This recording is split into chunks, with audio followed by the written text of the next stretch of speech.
guys, Ramblin Bob here again with another update with the E3600LFP. As you can see, we use it every single day, 24/7, and we also use this one every day, 24/7.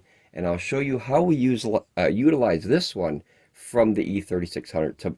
Now, this looks like a big stack of batteries, but it is. This is the E3600. The two batteries are with that one, and the two bottom batteries are with that one. So this much is one system. Then I have the E2000 right here with the two batteries on. That's one system also. Those are extra ones. Those are like reserve. So this is the main system that runs the whole workshop. This is the backup. So I have 15,000 watt hours for the main system. I have 8,000 for the backup, which I can charge or power dump from here into that one. And then all those, like that's two. I think it's 1, 2, and I think that's 1 down there. So that's all extra backup or portable if we have to use those in another part of the building or outside or whatever, or take them somewhere.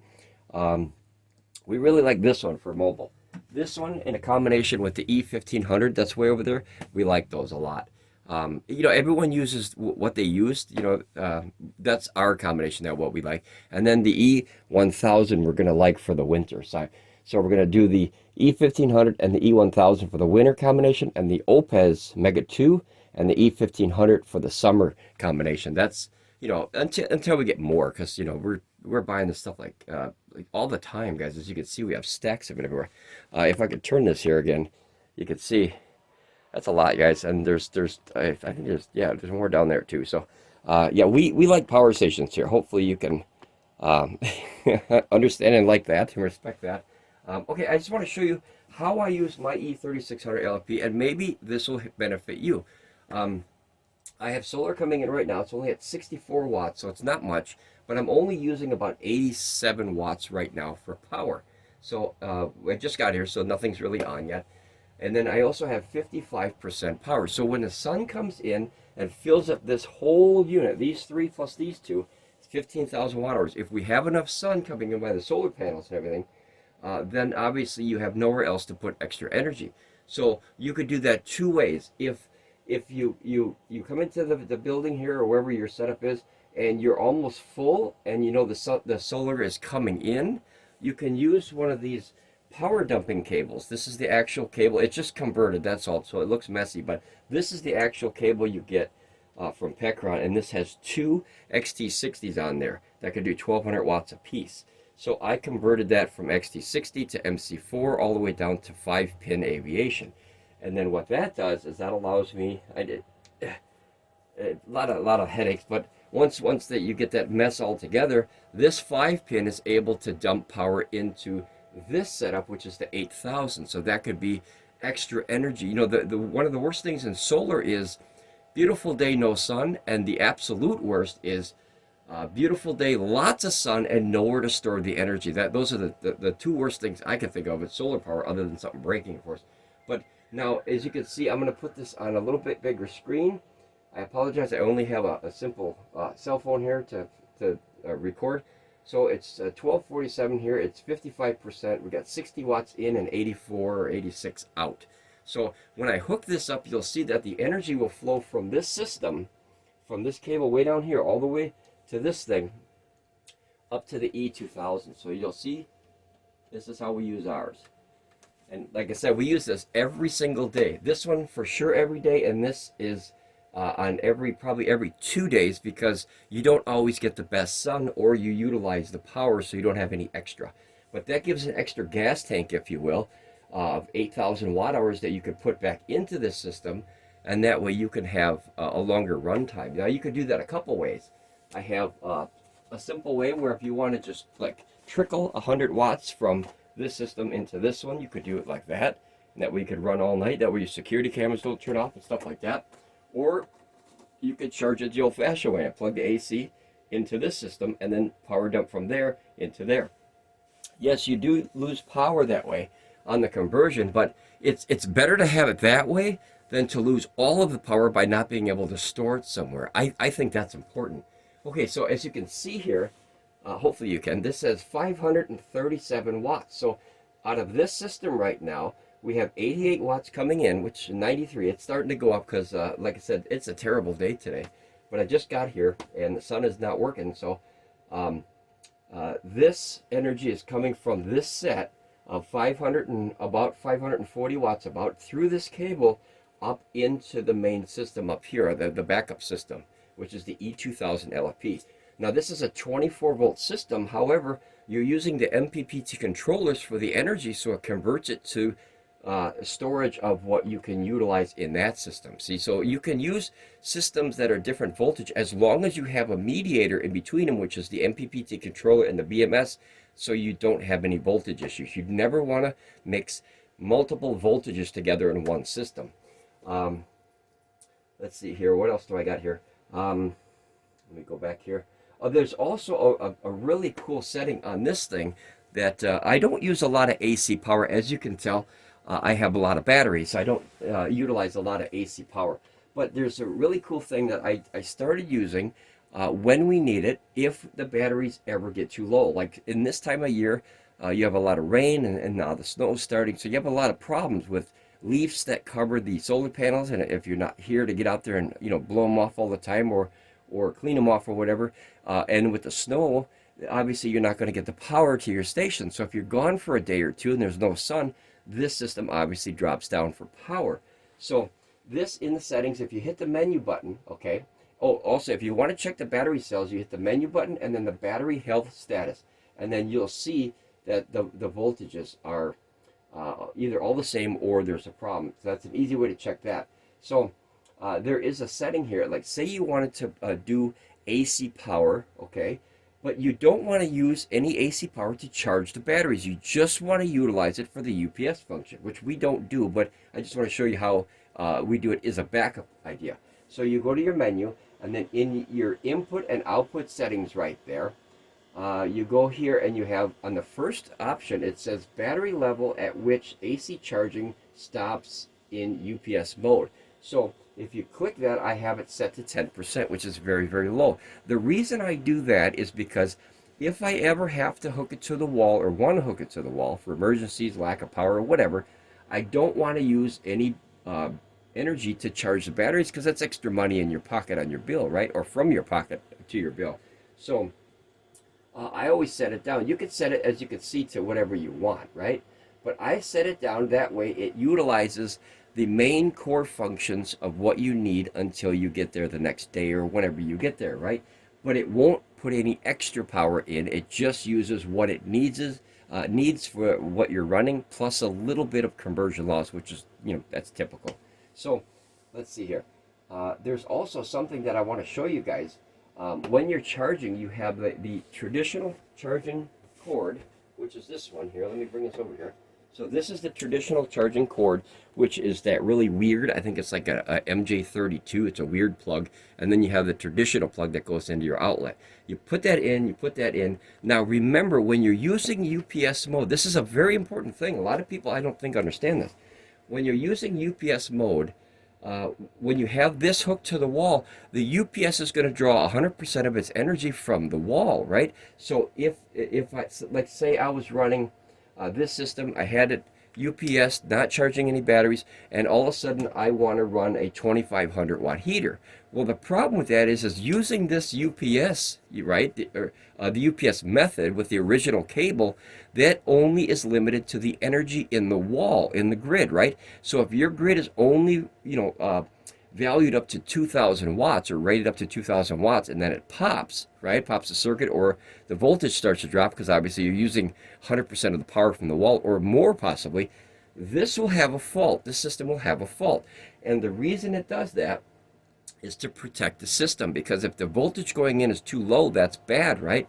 So what I'm going to do is I'm going to show you guys, I'm going to try to anyway. Let me see if I can set up some stuff here. Give me a second here. We're going to set up this to charge. And I'll show you how to avoid that. Let me plug this in. Now, I'm going to unplug this, okay, because we're not going to power dump anymore, so we'll get rid of that. And we're going to do a test in real time, and you're going to see the system have a fault. I'm going to show you why it has the fault. Okay, so we're going to plug this into the, I'll put it over here, the E2000, so you see better. But I'm not going to turn it on yet, because let me get a couple things here. I need this thing, okay. And obviously all the lights probably in here are going to go out, so I'm going to have to reset it, but I want to show you. So let me see if you can see that on camera. Can you guys see that? Okay, hold on. Let me, oh boy, hold on. You know what I need? I need a bigger camera lens. Okay, well you guys can see this. This is a very hot heater down there, okay? You can see that right there. There's a hot heater down there, and I'm going to plug this bad boy in to show you how to get around that UPS fault. Okay, and then we have another heater over here. Okay, and then we're going to plug that in here. And then remember, when I reset this, the screen will go black for a little while, or dark, and then I have to turn the lights back on and everything here, because everything in this entire workshop runs off this system right here, and then that's the backup. So, okay, so what we're going to do is we're going to charge, or not charge, we're going to run on UPS from a system. This is representing your wall. That is a 15 amp, 2000 watt inverter in there. If you go over that, it's got to click on, you'll hear it click. There it goes. Okay, this clicked. Now that is running on UPS mode. I don't know if you can see that. You probably can't, but I'll show you. It's UPS mode. And now we're going to pull out only the energy that we're bringing in. I'm also going to take out the solar for this test so you guys can see this in real time. See? As you see, the fans went off because the solar was really low anyway. But now, let's close this here. Safety first, right? Okay. So now, notice that we are pulling from the UPS of this system. This system is acting like the grid. It's pretending it's a grid, right? So this system is using this UPS power, okay? So what I'm going to do is I'm going to turn this one on. Okay, and maybe I could turn it this way so you guys can see here. Hopefully you can see that on camera. You see it? Okay, good. Okay, and I'm going to turn that to on, and let's see here. Right there. Okay, so that it would be low. And now notice that we're going to draw about 700 watts now, okay? This is where you're going to see this fault happen in real time and how to avoid this, okay? So you have 700 watts. What we're going to do is we're going to bump this up. Now we're going to have, let's see, give it a second. Now we have just under 1,000 watts, okay, running. And then I'm going to bump it up one more time.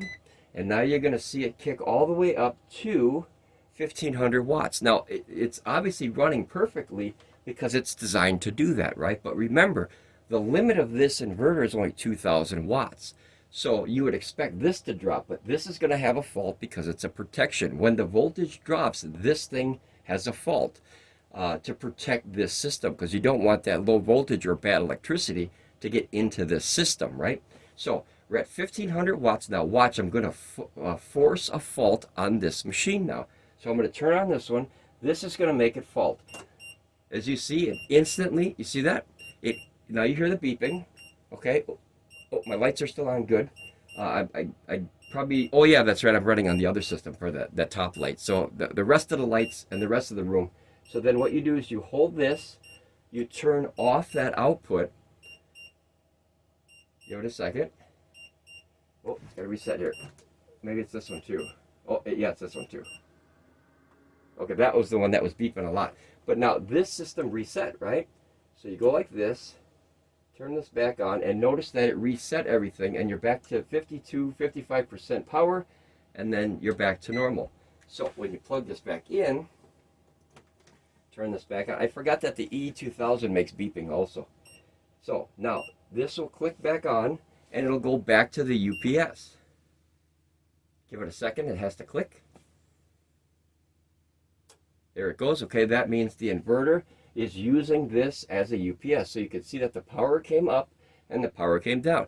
Now, why did it do that? Because we went over the rated power for this system using the UPS function. If you want to avoid that, okay, and like I said, we don't use this, but we found this out just kind of goofing with the system. So in here, I have, let me see if I can get it. In here, I don't know if you can see that. See this really big fat cable here? That is a 30 amp cable inside there. This is all my extra PECRON stuff and, you know, all kinds of goodies, gadgets and stuff. So inside here is a 30 amp 120 volt cable. So it has that special receptacle. I think it's a TT30, I think it is. And if you want to avoid that fault from happening, let me put this back.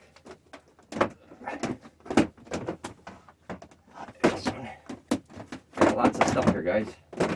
If you want to have to be able to avoid that fault from happening from using too much power while using UPS, you hook that one into the main grid. Now, that one will allow you to go all the way up to 3,600 watts. Hence, no more fault. So we'll go here, put this all the way up to 15. Notice that you're running cleanly, right? And everything is back to normal. So that's, if you guys are experiencing that, that's why you're using the wrong cable, which is this one. Now I'm going to take off the UPS. This one. Because you're using this cable, and this cable can only supply up to about 2,000 watts. Does that make sense? So if you want to go, I'll actually take the other cable out so you can see the difference. Give me a second, guys.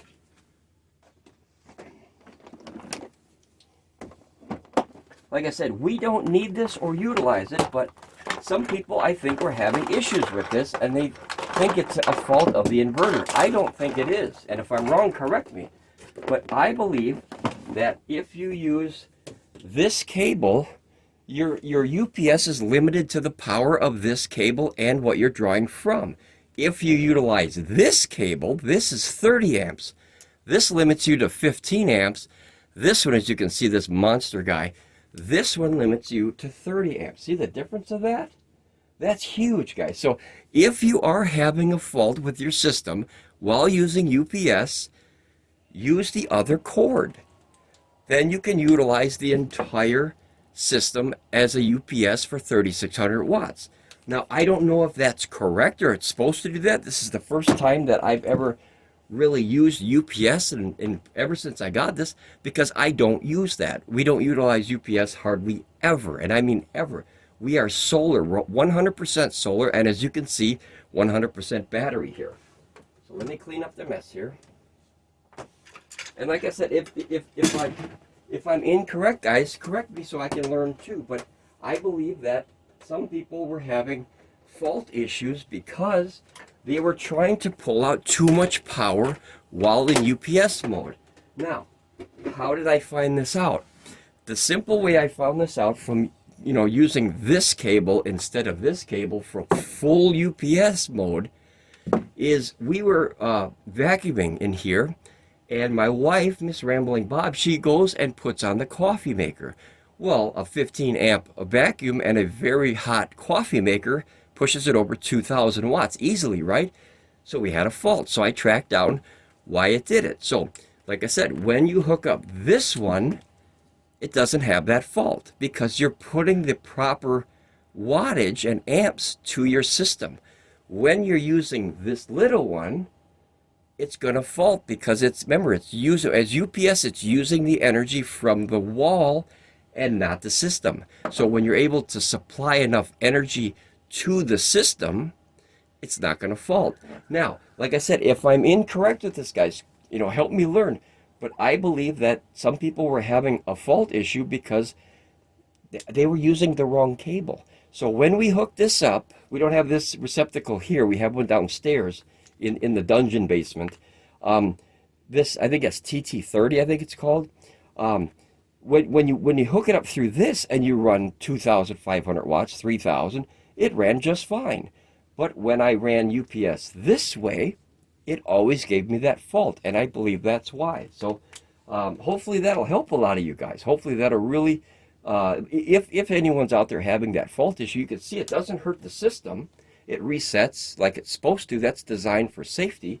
And then if you go here and then look at alarm record, you can see that there's, well, you can't, I don't know if you can see that, but there's one in there, and it says, let me see what it says here. I got to read here. It says,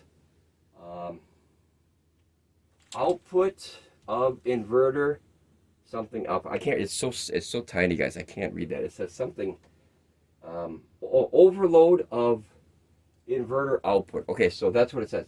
Overload of inverter output. That is tiny, guys. If you have eyeballs better than me, you could read that. I cannot read that. But as you saw, that was the only fault that I had in there, right? So that's the moral of the story, I guess, if you want to say. And like I said, if I'm incorrect with this, guys, please help me learn. I'm always willing to learn. I'm not a professional. we, as you can see, we spent a lot of money on stuff, right? Plus the 20 systems over there probably.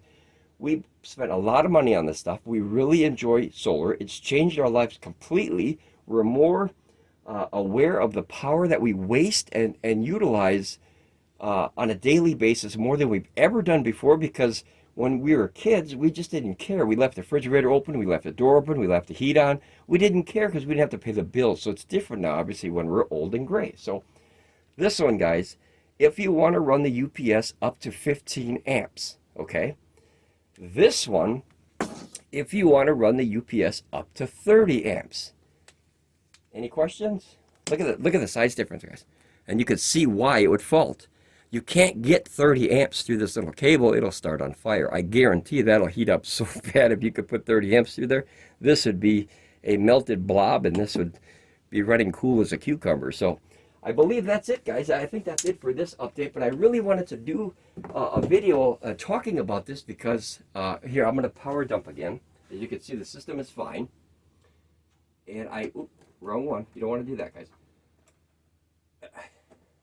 And there you go. Now I'm power dumping 540 watts-ish from this system into the E2000 for backup, because if we go away and we get enough solar, that'll fill up easily today. So as you can see, everything runs good again, but I forced a fault on purpose to hopefully get this information out there to help anybody that is like, well, this inverter's broken, it doesn't work. It is only designed to do the power that you give it. You know what I mean? If you have only 2,000 watts to give the UPS, well, it can't go over 2,000 watts because that's all you gave it. So if you gave it 3,600 watts at 30 amps, right, then it can say, I can run my whole system. Now, I don't know if the system is designed to do that just for safety, which I'm assuming, or it was supposed to be where it goes up to that amount and then it drops off the charging and then kicks to the battery. I don't know if, like, I think I like the fault better because that's safety, right? If you're pulling a ton of power and you have that fault, I want this system to shut down. That is a huge plus in my book. I don't want a fire and I don't want a problem. I want the inverter and everything to shut down as it did. It had a fault because, like I said, I wasn't giving it enough juice, right? Enough energy from the wall. With this one, this big fat one, it doesn't do that. It doesn't do that. But you have to have that special cable, which is why, guys, when they sent you this system, they gave you this free, probably so you could use the UPS at full function, obviously. That's what I'm assuming. But it made a lot of sense to me of why, when I backtracked where the power came from and found out, hey, we're only supplying it with 2,000 watts or so, of course it's going to fault. I tried to run 3,000 watts just a second ago, and it instantly faults. So if anyone thinks that this is having a problem with the inverter, as you can see, I just reset it simply, and it redone. And here, let's do another test here. Because like I said, guys, I've been running this system non-stop every single day, 24 hours a day, even when we're not here, right? This runs a security system. This runs the entire, oops, wrong way. This runs the entire workshop, everything we need. Here, I'll go all the way, you can see right away, all the way up to 3D. I don't know what that means. I think the D is upside down. It's supposed to be third power. I don't know, but that's 1,500 watts. This is one of those Chinese models, so we got it free. So I never looked at a gift horse in a mouth. So a friend didn't want it. I took it, and long story short. But now see that 1,500 watts right here? And now this one, remember, we're power dumping. So we're actually pulling 2,000 watts from this system as a whole. So as we're doing this, watch, I'm going to take this 15 amp cable, okay? I'm going to plug it in the E3600. I wish I could show you the other cable, guys, but I don't have this port up here. We only have it in the basement. I think it was put in for like a dryer or something heavy duty down there. I don't know. Or some kind of a heater or something like that. I don't know. And then, obviously, I'm going to put this right into, let's put it in this one here. Actually, put it here so you can see better. And now watch this system kick on UPS. You got to wait for the click. There, did you hear the click? This click, that means the inverter was turned on. And now notice that this is coming in at AC at 1,500 watts. And we're going out at 1,500 watts. So this system now is bringing, well actually we're circling it, so you don't need to do that anymore. So, because we were putting 500 into the system while it's making a circle, which was safe the way it was hooked up, but it's kind of redundant. So this is using this system as a UPS now for 1500 watts. So hopefully that really helped you guys if you have any questions with this PECRON stuff. We've been running these systems now nonstop since I think, I want to say September of 2023 is when we first got this system. And as you can see, guys, it still runs. To this day, these are the same cables, same batteries, and same system. Everything is still good. So hopefully you have that kind of luck. I don't know if some people had that question of the UPS, but hopefully that at least brought some clarity to the issue, because I've had people say, well, I abuse the UPS and I get a fault all the time. Well, that's why. You're not supplying it with enough power. Maybe it's designed to do that for safety. I don't know. If you guys could chime in, I'd love to hear. This would be a good debate. And that way we can all learn something, right? We can all learn something. So here, I'll stop charging now. I'll pull this out, and as you can see, the system's good. Let me take this one. I'm going to put my 2 solar strings back in. Take out the AC inverter, and these are all the same systems, guys. I thought we had a problem with one of the batteries on the E3600LFP, but if you ever have a problem with a battery, if you hold the power button for 60 seconds, which is not in the manual, shame on you, PECRON, if you hold that, it resets and recalibrates the battery. We didn't know that, so we had one that was being goofy, as you remember back in the videos, and then we reset it, and it worked fine. So they sent us a battery free, and then we just sent it back to them because it's like, well, it works, so we don't need an extra battery. We love to keep it, but we don't have any use for it right now. As you can see, we have tons of them. So here, I'm going to plug back in the solar. There you go. And then I'm going to shut this system down because, like I said, I don't want to waste any extra energy, because this is a gas tank for this one. It's a backup. And then this one I'll leave down here. This is the power dumping cable that's converted over to 5-pin. But I think that is a big learning, hopefully, video for a lot of people. And if you can get this video out to more people that have questions like that, if you want to learn, or I'm sorry, if you want to use the UPS to its full potential, you have to use the full cable. Otherwise, you can use the UPS to only 1800 watts approximately, which is 50% of this cable. This is 15 amps, that's 30. So I just wonder how many people were having that issue and didn't know that you have to use this cable if you want to use a higher UPS. Like I said, if I'm wrong, correct me, guys. I'd love to hear about it. Like I said, I'm not a professional. We're not professionals here by any means. We are not even intermediate. We are beginners for life. We always like to learn. And if you guys have a way to educate us on the systems and help us learn too, hey, we'll take it. Information is good. But yeah, I think that's all for this update, guys. Hopefully you guys enjoyed it. You see the system is working good. Let me see if there's any more faults. Alarm record, it is empty. So everything is good here. I could do that 10 times in a row and show you, but I think you guys get the point. If you want to use UPS to 1800 watts, use this one. If you want to use full UPS, the full system to 3600 watts, you got to use this big bad boy. Super cable, tiny cable. All right, guys, we'll ramble on, be safe, and I'll see you next time here at Ramblin Bob Reviews. Bye, guys, and most importantly, stay safe. Bye, guys.